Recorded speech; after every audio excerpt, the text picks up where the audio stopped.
sickly, weak, and cognitively glitching Donald Trump just got confronted to his face by European leaders, the coalition of the willing, as they are calling themselves, supporting Ukraine. This followed Donald Trump's disastrous press conference earlier in the day that we covered here on the Midas Touch Network, which took place in the Oval Office with Ukrainian President Zelenskyy. The second part of the day had this meeting with the European leaders who were there. Donald Trump kept on cognitively glitching. For example, Donald Trump said, "Where is President Stubb? Where's Stubb? Where's he at?" It's the president of Finland, who was sitting right across from Donald Trump, literally right across from Donald Trump. Watch this. This is how the meeting started. Here, play this clip. President Stubb of Finland, and he's somebody that, where are we here? Huh? Where? Oh, you look better than I've ever seen you look. But you've done a great job, and we wanted to have you here. He was literally sitting right there. Then Donald Trump keeps on saying, well, we're going to see if we can do a trilat, meaning a trilateral meeting between Putin and Zelenskyy, and maybe we can then put this to sleep. That's your strategy. Your strategy is just say the words trilat and put this to sleep, huh? Here, play this clip. And we're going to try and work out a trilat after that and see if we can get it finished. Put this to sleep, because this is not since the Second World War has there been anything like this. The European leaders, like Germany's Chancellor Friedrich Merz, said, look, we think that there should not be anything happening until Russia agrees to a ceasefire. We are all here, the European leaders who are sitting here today, Donald, to confront you and say there's got to be ceasefire first. President Zelenskyy of Ukraine agrees to a ceasefire. It should be Putin who now agrees to a ceasefire if we want to end this conflict. Then Donald Trump responds by saying, well, look, I've resolved 6 wars already. 6 wars I've resolved. And they didn't need ceasefires. He's just making this up. Like Donald Trump's like, I solved the India and Pakistan war. I solved Rwanda. He just makes this stuff up. And he just looks so utterly delusional in front of these world leaders. But it's amazing. These world leaders have Zelensky's back and they're pushing forward against Trump. Here, watch this. Last Friday. But now the way is open for complicated negotiations. And to be honest, we all would like to see a ceasefire, the latest from the next meeting on. I can't imagine that the next meeting would take place without a ceasefire.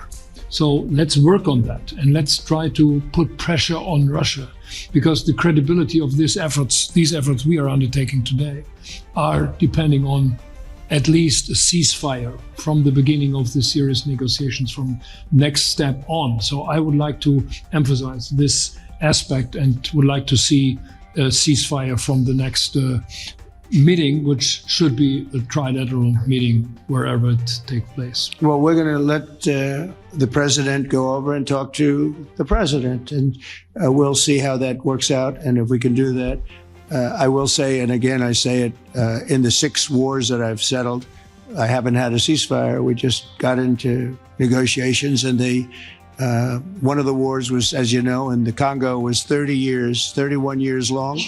Another one that we settled last week with 2 great countries was 35 years going on, and we had no ceasefire. So if we can do the ceasefire, great. And if we don't do a ceasefire, because many other points were given to us, many points were given to us, great points. And then the president of the European Commission, von der Leyen, says, well, not only does Russia need to agree to a ceasefire right now, which Zelenskyy does, Russia needs to return the 40,000 Ukrainian children who they've kidnapped, who they are sex trafficking, who they are torturing. They need to return the children. That's a precondition, Donald. Watch what transpires. Here, please. Every single child has to go back to its family. This should be one of our main priorities also in these negotiations, to make sure that the children come back to Ukraine, to their families.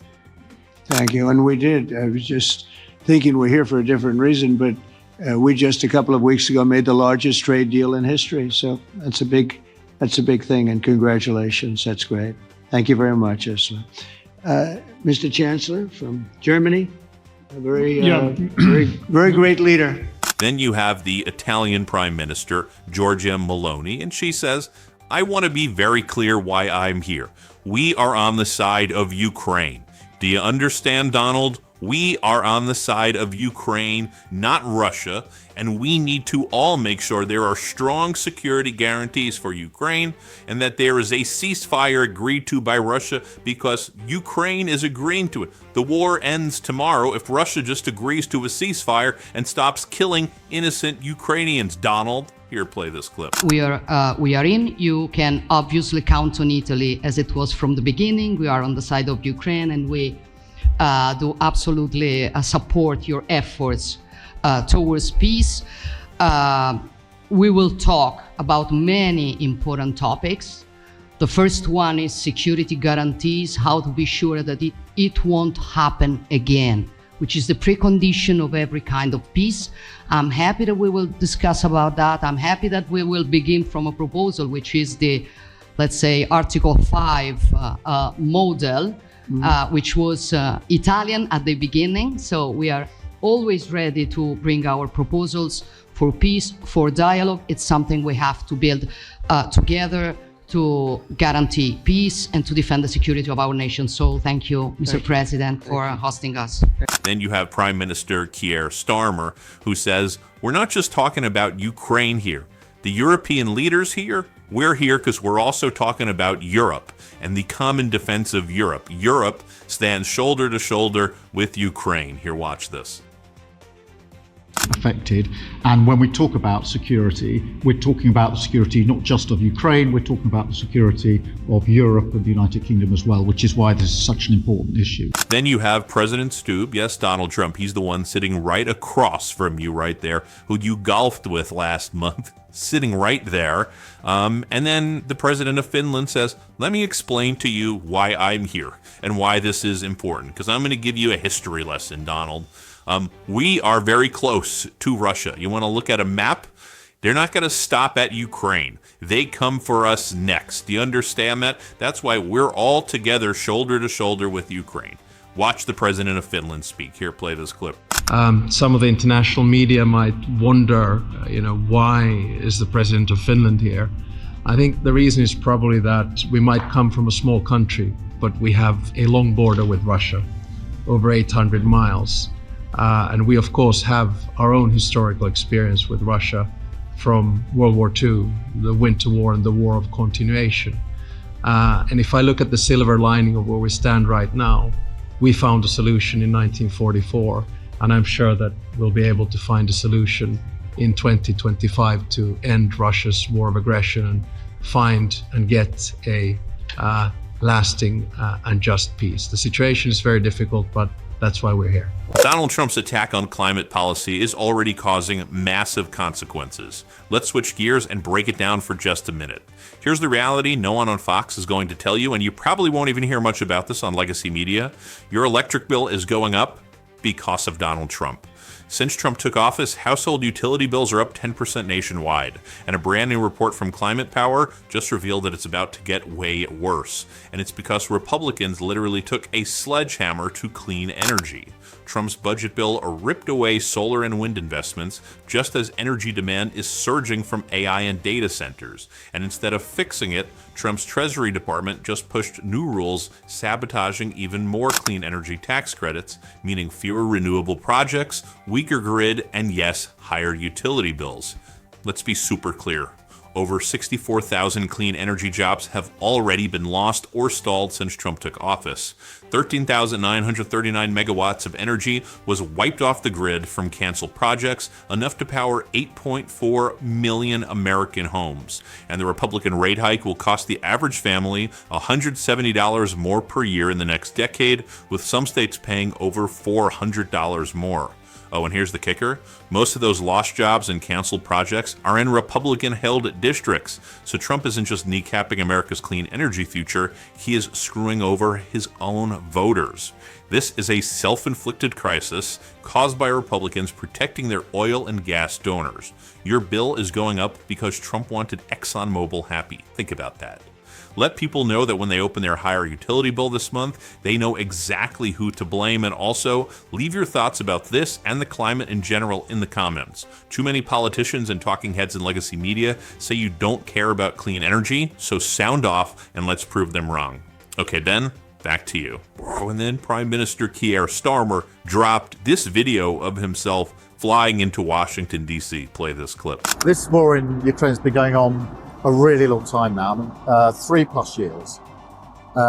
Hugely impacted the Ukrainians who've suffered hugely, but it's also impacted Europe, it's impacted every single family and community in the United Kingdom. And so everybody wants it to end, not least the Ukrainians. But we've got to get this right.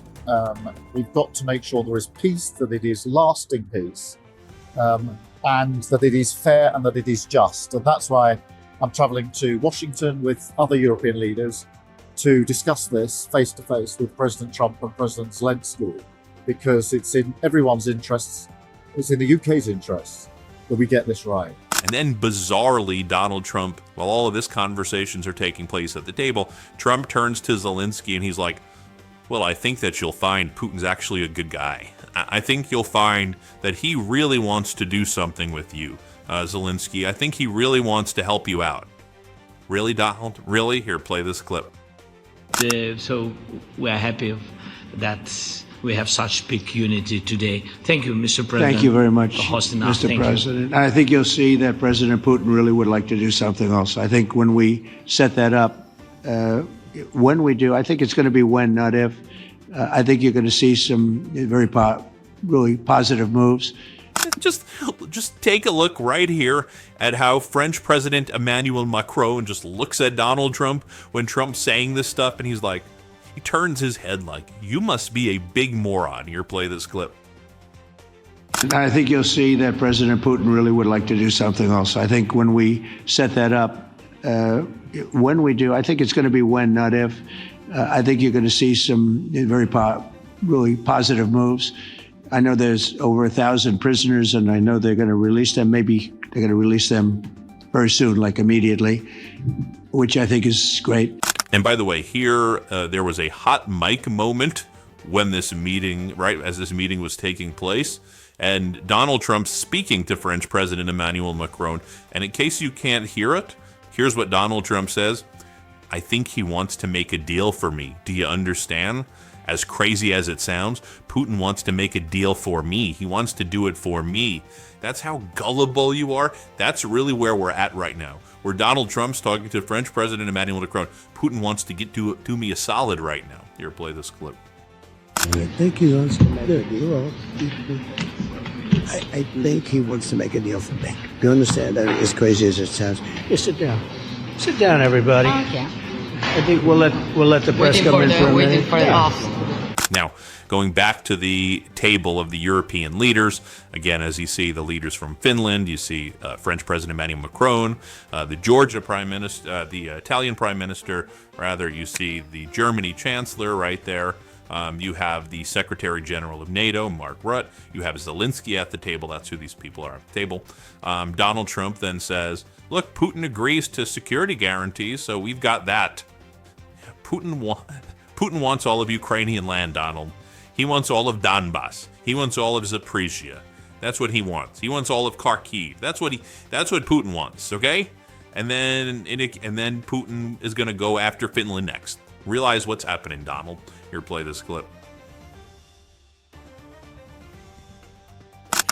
In a very significant step, President Putin agreed that Russia would accept security guarantees for Ukraine, and this is one of the key points that we need to consider, and we're going to be considering that at the table also, like who will do what, essentially. I'm optimistic that collectively we can reach an agreement that would deter any future aggression against Ukraine, and I actually think there won't be. I think that's even overrated, largely overrated, but we're going to find out. And I think that the European nations are going to take a lot of the burden. We're going to help them, and we're going to make it very secure. So then Donald Trump tries to hedge, and he's like, okay, well, obviously we'd all prefer a ceasefire, but I'm just not sure we need to do that. Here, play this clip. All of us would obviously prefer an immediate ceasefire while we work on a lasting peace, and maybe something like that could happen. As of this moment, it's not happening, but President Zelenskyy and President Putin can talk a little bit more about that. In the 6 or so wars that we stopped, we haven't had a ceasefire, and so I don't know that it's necessary. You can do it through the war, but it would be, I like the ceasefire from another standpoint. You immediately stop the killing. But I believe a peace agreement at the end of all of this is something that's very attainable, and it can be done in the near future. With all of the wars that I got involved in, we only have this one left. Of course, as I walk out the door, there'll probably be a new one starting, and I'll get that stopped too. But I thought this was going to be one of the easier ones. It's actually one of the most difficult. President Zelenskyy, knowing he has his true allies by his side from Europe now, he talks about the importance of bringing the kids back, exchanging prisoners, security guarantees, territorial integrity. So you see what's going on here? Europe, aligned with Zelenskyy, are saying, here are our conditions. We're not buying in. We're not being weak the way you are, Donald. Here's what we're saying needs to take place. Here, play this clip. Thank you so much. I can speak without microphone. Thank you so much. I think that we had very good conversation with President Trump. Very good. And it really was the best one. Maybe the best one will be in the future. But it was really good. And we spoke about very sensitive points. The first one is security guarantees. And we are very happy with President that all the leaders are here, and the security in Ukraine depends on the United States and on you and on those leaders who are with us in our hearts. They have been online before yesterday, and etc. So a lot of countries on the side of Ukraine, our people, and all of us want to finish this war, stop Russia and stop this war. We spoke about it, and we will speak more about security guarantees. This is very important that the United States gives such strong signal and is ready for security guarantees. The second point, or maybe the first, humanitarian direction, very important to exchange all the prisoners, and I think that President will help. And I was very thankful to your wife again, Mr. President, for the letter about our abducted children, and I hope that really it can be a historic role for the people to bring kids back to the families and be happy and get the people back. Yeah. Yes, this is so important, and I'm happy that we discussed it, this track with the President Trump, and I hope that we will find decisions. And then what is very important, that all the sensitive things, territorial, etc., we will discuss on the level of leaders during trilateral meeting, and President Trump will try to organize such meeting, and he said that he will come or not come. Ukraine will be happy if you both participate. Want me there, I will be there. Yeah, thank you. And I think this is very important. Yes, so security guarantees, bringing kids back, and all our people, not only warriors, first of all warriors, and all the civilians, journalists, a lot of people in prison. So we need them back.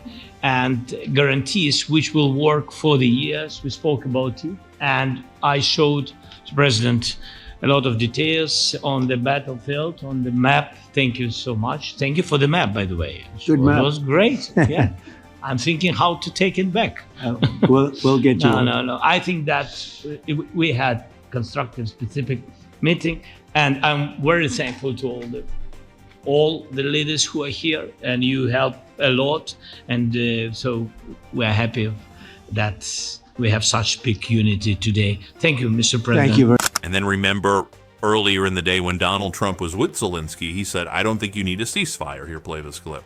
Will there be severe consequences? Does that change because I don't think you need a ceasefire. If you look at the 6 deals that I settled this year, they were all at war. I didn't do any ceasefires. And I know that it might be good to have, but I can also understand strategically why, well, one country or the other wouldn't want it. And here was Donald Trump saying it again. I don't think you need a ceasefire. Play this clip. You have a ceasefire and they rebuild and rebuild and rebuild, and maybe they don't want that. But if you look at the 6 deals that we made peace and long-term, long-running wars, I didn't do any ceasefires. Would I like the concept. I like the concept of a ceasefire for one reason, because you'd stop killing people immediately, as opposed to in 2 weeks or 1 week or whatever it takes. But we can work a deal where we're working on a peace deal while they're fighting. They have to fight. I wish they could stop. I'd like them to stop. But strategically, that could be a disadvantage for one side or the other. But all of these deals I made without even the mention of the words ceasefire. And then Donald Trump just said earlier, he went from there'll be peace in 24 hours from when he gets elected to now, look, the war will end when the war ends. Here, play this clip. Mr. President, Vladimir Putin mentioned that the war will not end without addressing the root causes of this war. Have you had an understanding what are the root causes of this war? Well, look, the war is going to end. When it ends, I can't tell you, but the war is going to end, and this gentleman wants it to end, and Vladimir Putin wants it to end. I think the whole world is tired of it, and we're going to get it ended. It was, I've done 6 wars. I've ended 6 wars, and I thought this maybe would be the easiest one, and it's not the easiest one. It's a tough one. And then finally, here's French President Emmanuel Macron. Here's what he had to say. Play it. And we work very hard, and we've worked very hard during the past few years to have a peace which is a robust and long-standing peace. This is why the idea of a trilateral meeting is very important, because this is the only way to fix it. And by the way, I think as a follow-up, we would need probably a quadrilateral meeting, because when we speak about security guarantees, we speak about the whole security of the European continent. And this is why we are all united here with Ukraine on this matter. In order to organize such a trilateral meeting, your idea to ask for a truce or ceasefire, at least to stop the killings, as we discussed, is a necessity. And we all support this idea. And in order to have such a long-standing peace for Ukraine and for the whole continent, we do need these security guarantees. And the first one is clearly a credible Ukrainian army for the years and decades to come. And the second one is our own commitments, all of us. And we worked very hard during the past few months among the coalition of the willings, with the support of NATO, to build the different pillars of security guarantees and our commitments. And you can be sure that Europeans are very lucid about the fact that they have their fair share in these security guarantees for Ukraine, but their own security is clearly at stake in this situation. So you can count on us, as we can count on you, in order to deliver this robust peace for both Ukraine and Europe. There you have it, folks. Let me know what you think. Powerful, powerful display of unity by European leaders with Zelenskyy, pushing back, showing strength